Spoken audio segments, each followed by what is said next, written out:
While new coronavirus infections are slowly decreasing, many hospitals are trying to get back to normal operations. But in cities and towns all across the state, some hospitals are preparing for a second surge.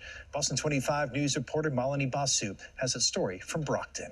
We are seeing hospitals across the state break down tents, but here in Brockton, they're building a tent. The CEO of this hospital says they are preparing for surge number 2.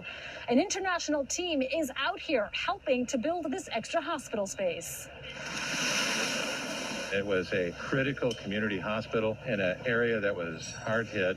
Dr. Scott Lillibridge is the director for emergency response for International Medical Corporation. Lillibridge and his team have been going around the world to help hospitals with the COVID-19 surge. The sort of thrust of the effort is to increase safe spaces in the hospital to get back to normal care.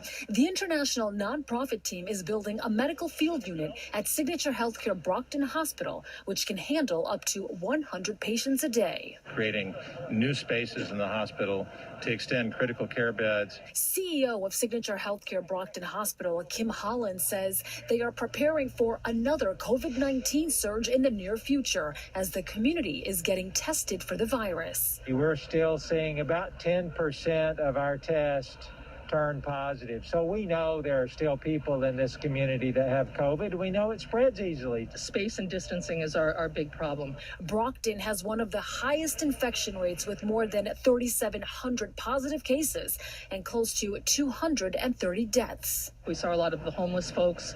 We saw people from skilled nursing facilities who were really hit very hard. From the community to the healthcare workers, they were all hit hard by the pandemic. Staff who've become ill and now have returned to work and so forth. I see this time and time again. They're the ones carrying the brunt of the emergency response.